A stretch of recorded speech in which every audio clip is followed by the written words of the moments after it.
Spaghetti for Thanksgiving.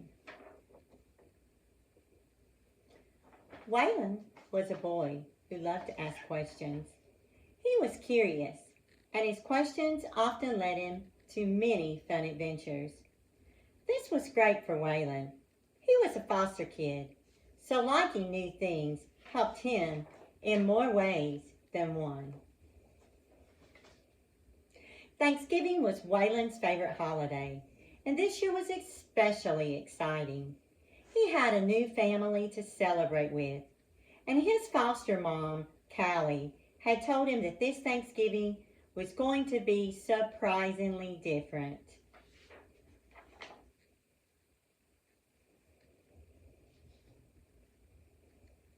Waylon guessed many things they might do. In the past, he had spent Thanksgiving eating turkey, watching parades, and playing football. One year, a family took him to an NFL game, and he got to meet his favorite player. Waylon was excited because Callie said this plan was better than the NFL.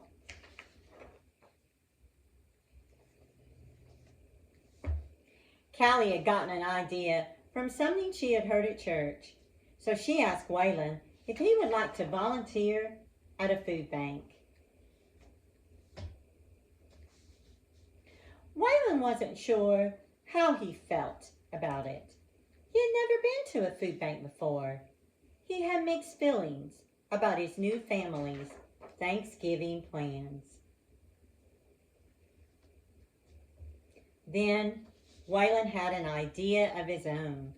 He asked Callie if he could invite his friends to go along. "Why, sure," she said.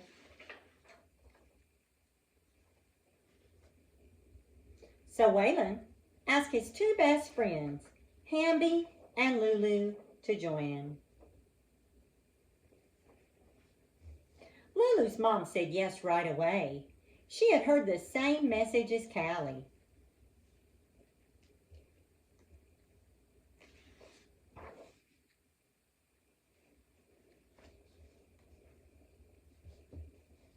Hamby's mom said yes too, but only if Hamby's little sister, Noli, could join them.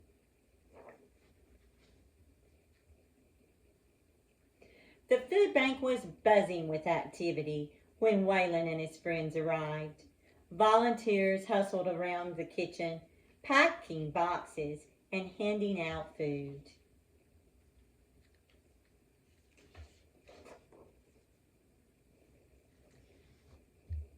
As Waylon looked around, he noticed something about one family in particular. While most families received turkey, one family was given spaghetti instead. Waylon's curiosity got the best of him. He turned around and asked Hamby and Lulu about it. "Hey," Waylon said. "Hay is for horses," Hamby joked. "Hey," Waylon said again. "Nay," Lulu giggled. "Seriously," Waylon said. "Why do you think that family got spaghetti instead of turkey?" Waylon asked. "See?" Noli pointed. "Who eats spaghetti for Thanksgiving?" Hamby wondered out loud. "Let's find out," Lulu said. Hamby was the first to speak up. He asked Waylon's foster mom, Callie, "Cowbug, why did that family get spaghetti when everyone else got turkey?" Callie did not know. She shrugged her shoulders and shook her head.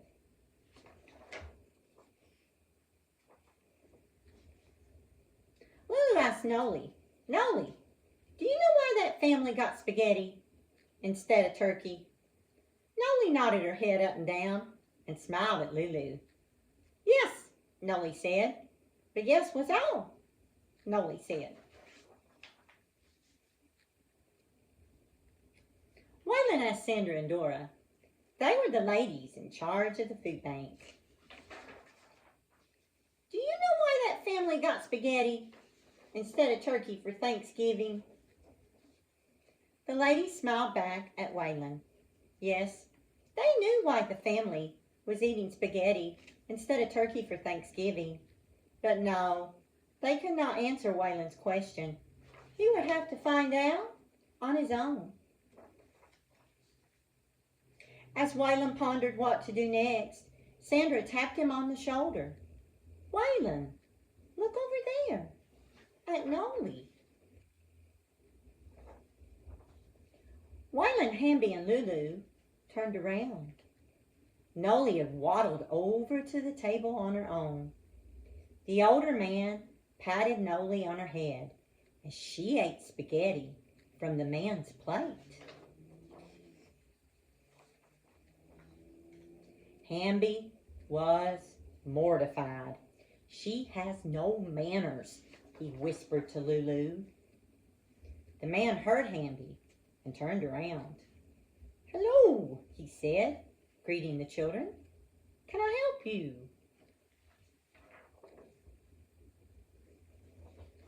Waylon got straight to the point. I have a question, Waylon replied. Everyone here is eating turkey for Thanksgiving except for you. Why? Waylon asked. That is an excellent question, the man replied. But don't you think we should introduce ourselves first? Waylon nodded. My name is Wendell.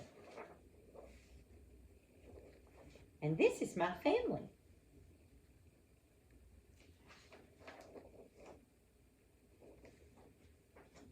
Hi, everyone. My name is Waylon, and this is my best friend, Lulu.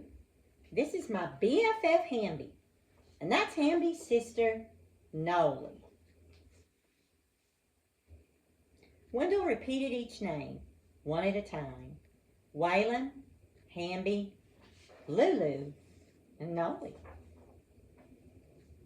So the four of you want to know why we're eating spaghetti instead of turkey for Thanksgiving. The children nodded. It is true, just like you. We normally celebrate Thanksgiving by eating turkey, watching parades, and playing football. This year, though, we decided to celebrate Thanksgiving in a different way. You see, my family and I are eating spaghetti instead of turkey for Thanksgiving because it was my favorite food as a child.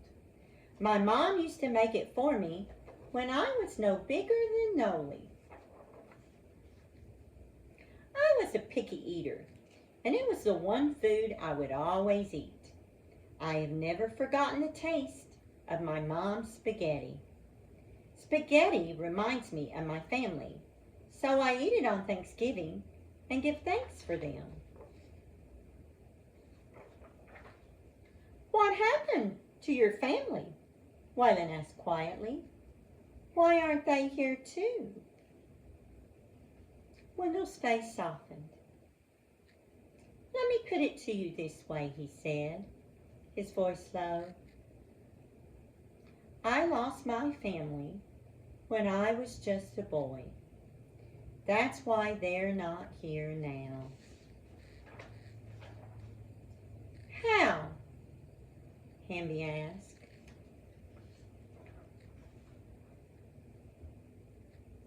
I'm sorry to say, Hamby.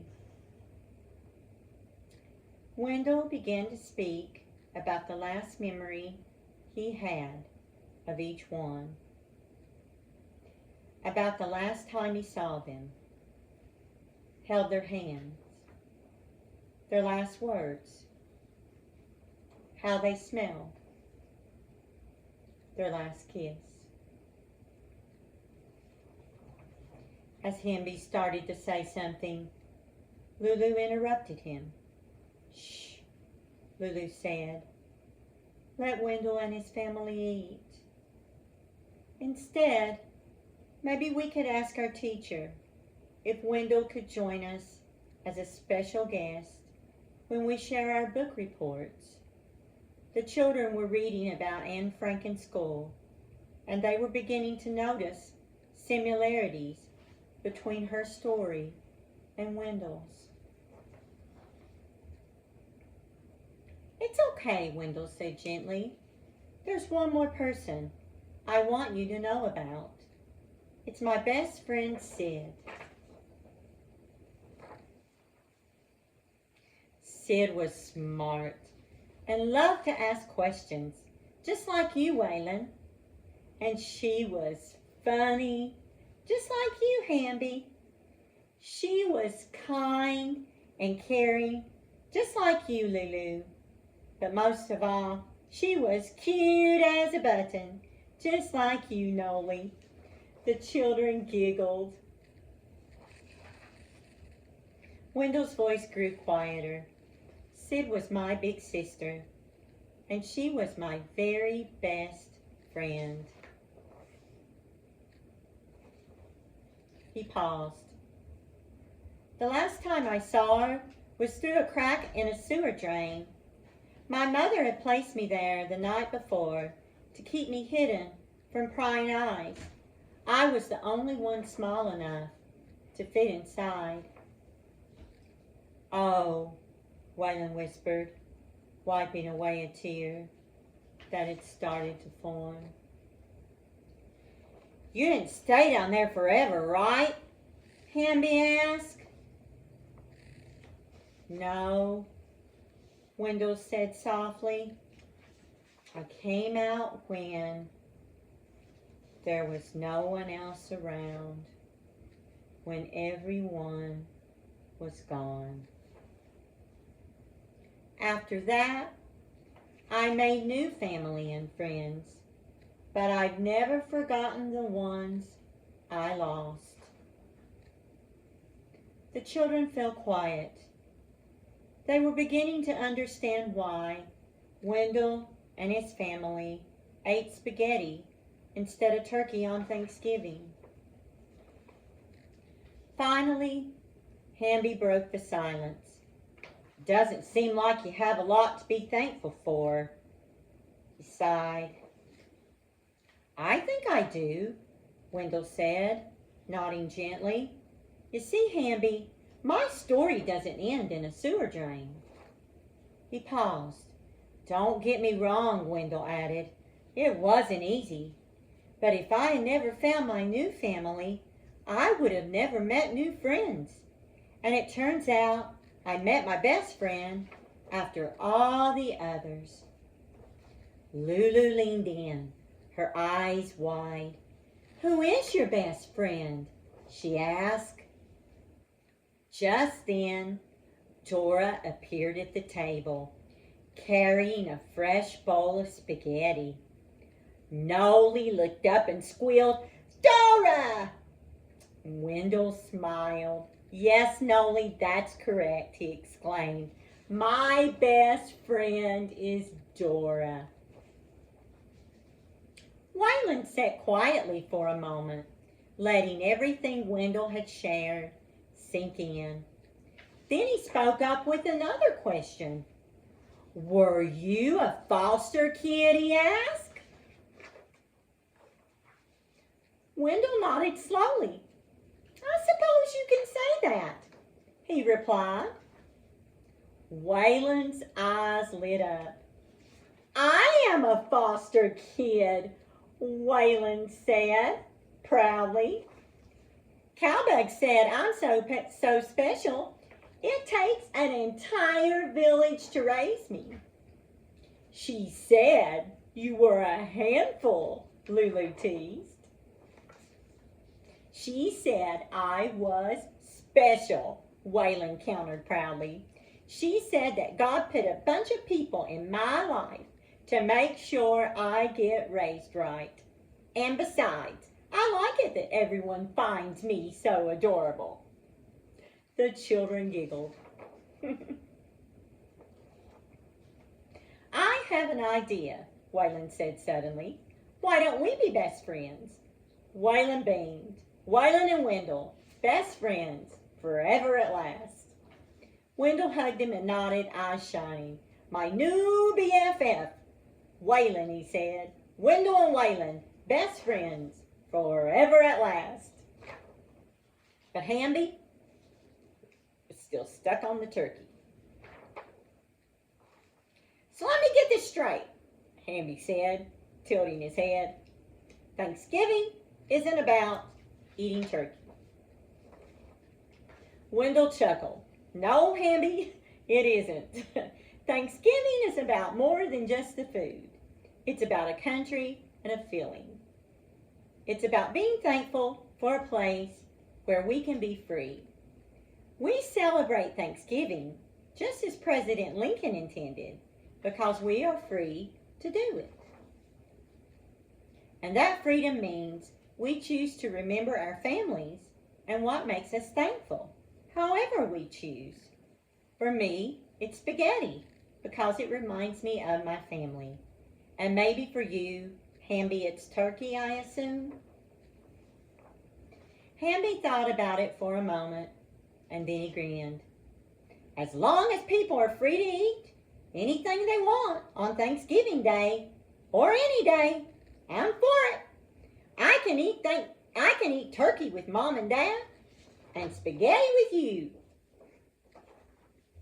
This time, Wendell began to belly laugh.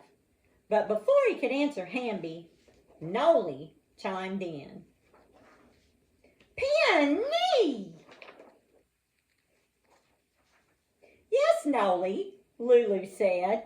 You are correct. President Lincoln is on the penny. No, Lulu, Waylon said. It's Sister Penny, watching us and smiling. Waylon looked around and he took it all in. Sister Penny reminded Waylon of some very important things. She reminded him of why Callie had suggested they come to the food bank in the first place. It really was the best Thanksgiving he had ever had. He saw how people celebrated holidays in many different ways. He also saw how traditions, like eating turkey for Hamby, were special too. He realized that families grow and change, but friends can also be like family. As Waylon filled his plate with the fresh spaghetti brought by Dora, he thought about his day. For the first time in his life, Waylon felt thankful that he was a foster kid. Because his practice of liking new things helped him today in more ways than one, it was true. But the best part about new things is when they are shared, they don't stay that way. Meaning, spaghetti for Thanksgiving might be new for Waylon and his friends this year, but it would never be again. Hi guys, my name is Dr. Von Decay, and I want to thank you for taking a moment to hear my story, Spaghetti for Thanksgiving. As you can see from the illustrations, I need a lot of help, and that's why I'm calling on you. I used AI to generate just enough photos and pictures so you could get the general point, but there's a lot of pictures missing. And I heard from your dad that you guys were artists. Plus, you've had an experience that I've never been afforded.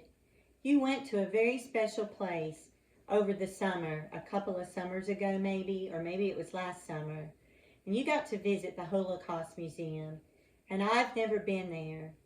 And I heard that while you were there, you saw some things, and they were part of your family's history. And I would like for those pictures to be a part of my story. And on page 36, I want to show you once again that on page 36, there were some visuals as Wendell thought back to when he was a boy, when he was talking about when he last saw his family. He said, I'm sorry to say, Hamby, and he began to speak about the last memory of each one. And I asked AI to generate some pictures, and I pulled a few things from Google about some childhood drawings and some photos of how children who survived the Holocaust remembered their family stories. But I wondered about children who saw photographs of the history of the Holocaust and how they might illustrate those stories too, and how that might work into our story. So I want you to take this, and I mean it. I want you to take this story and I want you to illustrate away and use any form of media that you choose. If you want to use AI, if you want to use colored pencils, if you want to use crayons or paint, and I want you to use your imagination and my words, and I want you to illustrate spaghetti for Thanksgiving any way you'd like to. I use speech bubbles, and I use thought bubbles, and I use memory bubbles to portray how I thought about the story. And I thought, you know what? If they could use speech bubbles and memory bubbles and thought bubbles to illustrate the story, that would be a pretty cool way. So I'm going to send you this video, and I'm going to send your dad a digital file, and I would like for you to just show me what you've got. And then I want us to take this to a publisher, whether we self-publish or whether we take it to someone more formal than that.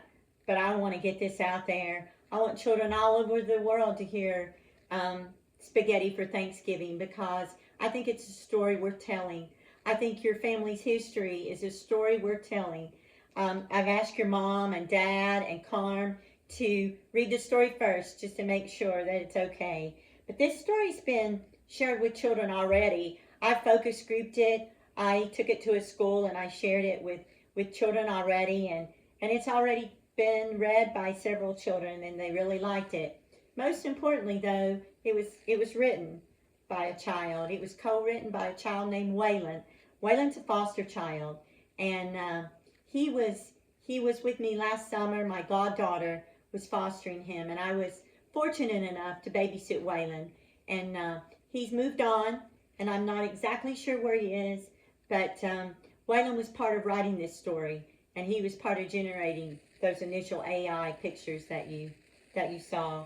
So I'm going to read the acknowledgement section. You're not going to probably care anything at all about that, but this is just for the adults in the room. They may want to know, and maybe you're curious too, why spaghetti for Thanksgiving? Where did it come from? So I'm a talker like your dad, because I have a teacher background. So I'm going to share that part of the story, and if you want to listen on, then you can continue. If not, get out your art media and go to work and on those illustrations and drawings. But Spaghetti for Thanksgiving was born almost 30 years ago. As a teacher, I wanted to share the rich history behind Thanksgiving with my students, focusing on why President Lincoln designated the holiday for the purpose of giving thanks, and how immigrants were at the heart of how Americans chose to celebrate it.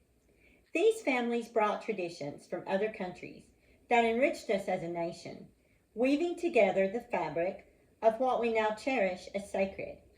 Of course, I couldn't choose something ordinary to make my point, because, as you can tell by what I'm wearing, I'm not really ordinary. So I settled on spaghetti, a food that, as far as I knew, no one served for Thanksgiving. I wondered how my students would feel about replacing the traditional Thanksgiving feast, something my Aunt Kathy, a first grade teacher herself, taught me was a favorite lesson for students to recreate. Instead, I used the story to sell them on an Italian fiesta prepared by a fictional Jewish family who had just come to America and were puzzled why everyone celebrated Thanksgiving the same way. It seemed to be the only holiday where this happened. So, Spaghetti for Thanksgiving was born. Over the years, the cast of characters and the subplots that found their way into the narrative grew. Some characters have lived in my imagination so long that as I wrote about them, I found myself laughing out loud and proclaiming, "That's so handy."